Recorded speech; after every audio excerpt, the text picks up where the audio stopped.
ആദ്യം തന്നെ body measurements എടുത്ത് വെക്കണം. എന്നിട്ട് ഇതിനകത്ത് കുറച്ച് കാൽക്കുലേഷൻസ് കാണിച്ചിട്ടുണ്ട്, അതും കാൽക്കുലേറ്റ് ചെയ്ത് വെക്കാം. ഇനി തുണി 4 മടക്കിയിട്ട് വേണം മാർക്ക് ചെയ്യാൻ. ആദ്യം തേരുവശം ചേർത്ത് മടക്കണം, അത് കഴിഞ്ഞ് ആ ലെങ്ത് അനുസരിച്ച് മടക്കിയെടുക്കുക. ഇനി നമുക്ക് മാർക്ക് ചെയ്തെടുക്കാം. ഫസ്റ്റ് തന്നെ ഷോൾഡർ എത്രയാണോ വന്നത് അത് മാർക്ക് ചെയ്യാം. പിന്നെ ആം ഹോളിൻ്റെ ലെങ്ത് എത്രയാണോ വന്നത് അത് മാർക്ക് ചെയ്യാം. ആം ഹോൾ ലെങ്ത്തിൽ നിന്ന് ചെസ്റ്റിൻ്റെ വിഡ്ത്ത് അനുസരിച്ച് ചെസ്റ്റ് മാർക്ക് ചെയ്ത് വെക്കാം. വേസ്റ്റ് ഒരു 14 ഇഞ്ചസാണ് എടുക്കുന്നത്, അത് മാർക്ക് ചെയ്തിട്ട് വേസ്റ്റിൻ്റെ വിഡ്ത്ത് മാർക്ക് ചെയ്യാം. മാർക്ക് ചെയ്തതെല്ലാം ജോയിൻ ചെയ്തെടുക്കുക. ഇനി ആം ഹോൾ കർവ് ഒരു 1.4 ഇഞ്ചസ് ആ കോർണറിൽ നിന്ന് മാർക്ക് ചെയ്തിട്ട് ഒരു കർവായിട്ട് വരച്ചെടുക്കാം.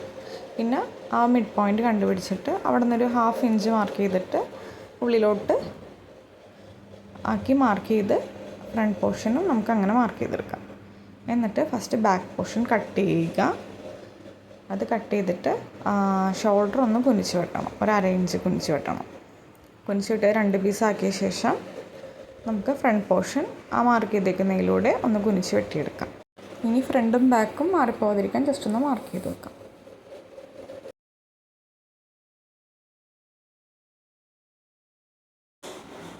ഈ പെപ്ലം ടോപ്പിന് ഞാനിപ്പോൾ വെക്കുന്നത് റഫിൾ സ്ലീവ്സാണ്. അത് ഓരോരുത്തരുടെ ഇഷ്ടത്തിനനുസരിച്ച് വെക്കാം. അപ്പം ഞാനിവിടെ ഈ ഒരു കട്ടിങ് കാണിക്കുന്നത് റഫിൾ സ്ലീവ് വെക്കാനാണെങ്കിലുള്ളൊരു കട്ടിങ്ങാണ്. ആ സ്ലീവ്സ് വെക്കുകയാണെങ്കിൽ മാത്രം മതി ഈ ഒരു കട്ടിങ്. അതൊരു 2 സെൻറ്റിമീറ്റർ സൈഡിൽ നിന്ന് മെഷർ ചെയ്ത് വരച്ചെടുത്തിട്ടാണ് കട്ട് ചെയ്തിരിക്കുന്നത്. ബാക്കും ഫ്രണ്ടും അങ്ങനെ തന്നെ ചെയ്യണം. ഞാൻ റഫിൾ സ്ലീവിനുള്ള ക്ലോത്ത് കട്ട് ചെയ്തെടുക്കാം. ഒരു 3 ഇഞ്ച് വിഡ്ത്തിലാണ് കട്ട് ചെയ്തെടുത്തിരിക്കുന്നത്. ഇനി നമുക്ക് 1.5 ഇഞ്ച് വിഡ്ത്തിൽ ബയാസ് ടേപ്പ് കട്ട് ചെയ്തെടുക്കണം.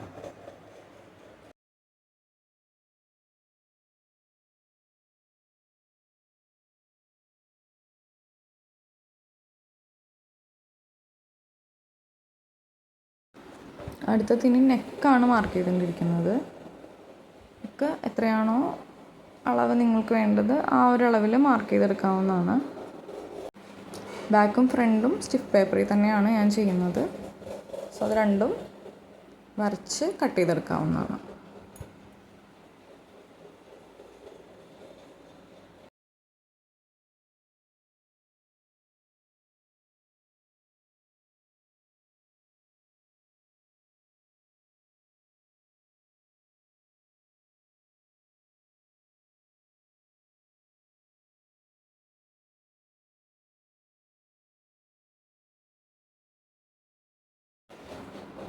പിന്നെ നെക്ക് കട്ട് ചെയ്തെടുത്ത ശേഷം ആ ഒരു ജോയിൻറ്റ് വിടാതെ ഒരു ചെറിയ പീസ് അവിടെ വെച്ചിട്ട് മേൽഭാഗം കട്ട് ചെയ്യുവാണെങ്കിൽ നമ്മുടെ ആ യു കറക്റ്റായിട്ട് തന്നെ നിന്നോളും.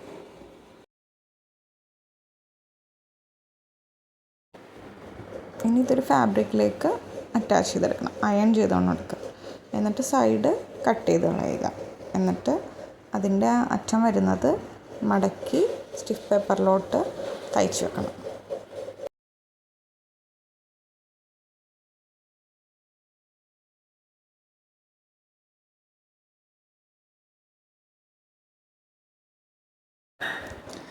ഇനി ആ സ്റ്റിഫ് പേപ്പറിൽ വെട്ടിയ നെക്ക് നമുക്ക് മെയിൻ ക്ലോത്തിലേക്ക് അറ്റാച്ച് ചെയ്യാം. അപ്പം അതിന് സ്റ്റിഫ് പേപ്പറിൽ അതിൻ്റെയും പിന്നെ മെയിൻ ക്ലോത്തിൻ്റെയും മിഡ് പോയിൻ്റ് കണ്ടുപിടിച്ചിട്ട് നല്ല വശങ്ങൾ തമ്മിൽ ചേർത്ത് വെച്ചിട്ട്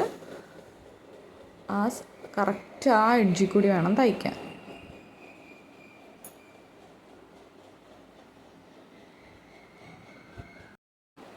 എഡ്ജിൽ കൂടി തയ്ച്ച ശേഷം ആ ബാക്കി വരുന്ന പീസ് കട്ട് ചെയ്തിട്ട് മറിച്ചെടുക്കേണ്ടതാണ്.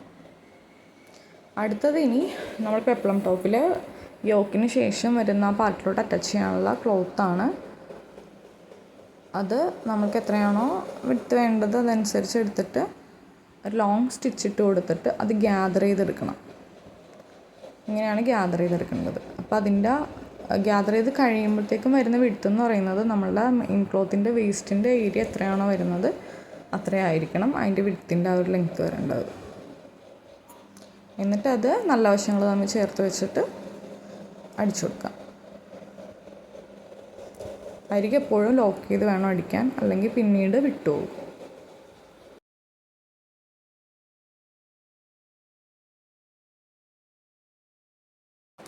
അടുത്തത് ഇനി സിബ് അറ്റാച്ച് ചെയ്യുവാണ് ഫ്രണ്ടിൽ.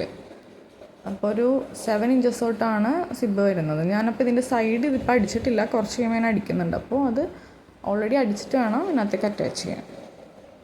ഒരു 7 ഇഞ്ചസ് തൊട്ട് സിബ് വരുന്നുണ്ട്. ഒരു 14 ഇഞ്ചസ് വരെ ആയിരിക്കും സിബിൻ്റെ നീളം വരുന്നത്. അപ്പോൾ അത് കവർ ചെയ്യുന്ന രീതിയിലുള്ള ഒരു ലെങ്ത്തിൽ വേണം ആ ഒരു മെറ്റീരിയൽ എടുക്കാൻ. അപ്പോൾ ഒരു 8 ഇഞ്ച് ഒരു 7 ഇഞ്ചൊക്കെ വരും സിബ്. അപ്പോൾ ഒരു 10-12 ഇഞ്ച് വേണം നമുക്ക് ഈ ക്ലോത്ത്. എന്നിട്ട് അതവിടെ അറ്റാച്ച് ചെയ്ത് കറക്റ്റായിട്ട് അറ്റാച്ച് ചെയ്ത് മാർക്ക് ചെയ്ത് വെക്കുക. എന്നിട്ട് ആ ലൈനിൽ കൂടി ഒരു സ്ട്രൈറ്റ് ഒരു സ്റ്റിച്ച് ചെയ്യുക. എന്നിട്ട് അതിൻ്റെ അപ്പുറം ഇപ്പുറം നമുക്ക് സ്റ്റിച്ച് ചെയ്ത് കൊടുക്കാം.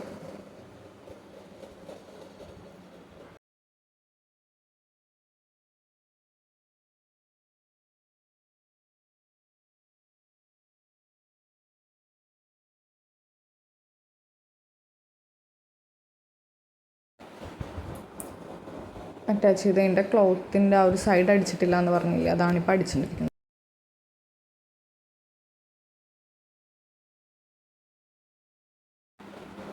എന്നിട്ടിനി ആ ക്ലോത്തിൻ്റെ ആദ്യം അടിച്ച ആ ഒരു മാർക്ക് ചെയ്ത ഏരിയയില്ലേ, അത് നമുക്ക് പയ്യെ കട്ട് ചെയ്ത് കൊടുക്കാം.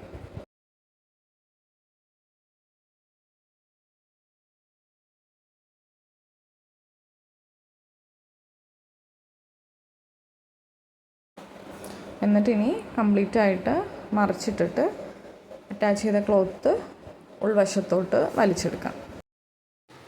എന്നിട്ടിനി ഇൻവിസിബിൾ സിബ് വെച്ച് കൊടുക്കാം. അപ്പോൾ എന്തോരം അരികത്തിട്ട് അടിക്കാൻ പറ്റും അത്ര അരികത്തിട്ട് വേണം അടിക്കാൻ. സിംഗിൾ ഫൂട്ട് ഉണ്ടെങ്കിൽ ആ ഫൂട്ട് വെച്ചാണ് അടിക്കേണ്ടത്.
എക്സസ് ആയിട്ടുള്ള സിബ് കട്ട് ചെയ്തിട്ട് ആ ക്ലോത്ത് സിബിനെ കവർ ചെയ്ത് മടക്കി വെച്ച് അടിച്ചു കൊടുക്കണം.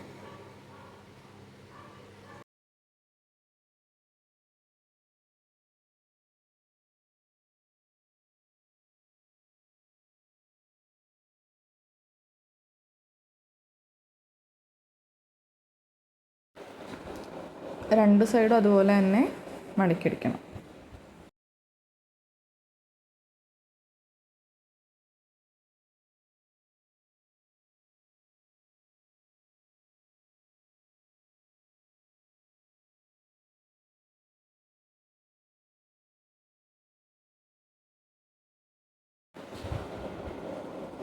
സിബ് കറക്റ്റായിട്ട് വന്നിട്ടുണ്ട്.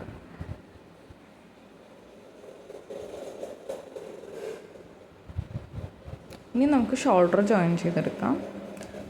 കറക്റ്റായിട്ട് സ്റ്റിഫ് വരുന്ന ഭാഗങ്ങൾ ചേർത്ത് വെച്ച് ഷോൾഡർ പോർഷനും ചേർത്ത് വെച്ച് രണ്ട് സൈഡ് ഒരേപോലെ തന്നെ തയ്ച്ചെടുക്കാം. അത് കഴിഞ്ഞിട്ട് ഇനി നമുക്ക് ആ ഷോൾഡർ ടോട്ടൽ എത്രയാണ് വന്നേ നോക്കാം. ആം ഹോൾ അതിൻ്റെ ടോട്ടൽ ലെങ്ത്ത് ഇൻറ്റു 3 ചെയ്തിട്ട് ആ ഒരു ലെങ്ത്തിലാണ് നമ്മൾ റഫൽ സ്ലീവ്സിനുള്ള 3 ഇഞ്ചിൽ തുണി വെട്ടി വെച്ചേക്കുന്നത്, 3 ഇഞ്ച് വീതിയിൽ. അതിൻ്റെ അരികു ഭാഗം പയ്യെ ഒന്ന് ചരിച്ച് വരച്ച ശേഷം ഇങ്ങനെ കട്ട് ചെയ്തെടുക്കണം. അതിൻ്റെ സൈഡ് മടക്കി അടിച്ചിട്ടുണ്ട്. എന്നിട്ട് ഇനി അത് നമുക്ക് ഗ്യാദർ ചെയ്തെടുക്കണം. നേരത്തെ ചെയ്ത പോലെ ലോങ് സ്റ്റിച്ച് കൊടുത്തിട്ട് ഗ്യാദർ ചെയ്തെടുക്കണം. ഷോൾഡറിൽ ഒരു ആം ഹോളിൻ്റെ അവിടെ കുറച്ചൊന്ന് ഒരു 3 ഇഞ്ചസ് വരെ കയറ്റി വേണം മാർക്ക് ചെയ്യാൻ.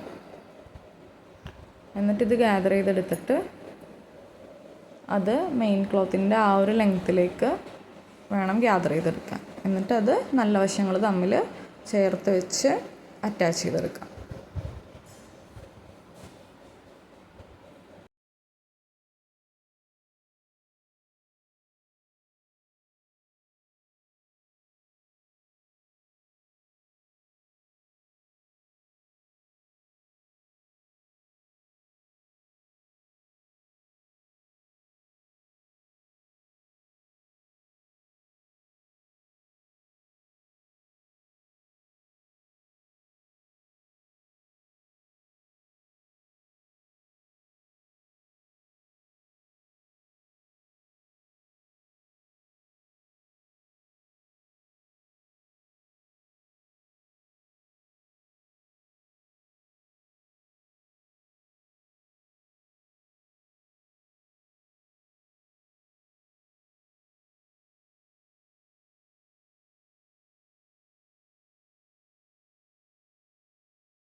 ഒന്നര ഇഞ്ച് നീളത്തിലുള്ള ബയാസ് ടേപ്പ് രണ്ടായിട്ട് മടക്കിയിട്ട് ആ ഗ്യാദർ ചെയ്ത് വെച്ച് നമ്മൾ സ്ലീവ്സ് അടിച്ച് ചേർത്തില്ലേ അതിൻ്റെ മേളിൽ കൂടി വെച്ചിട്ട് ഒന്നടിക്കണം.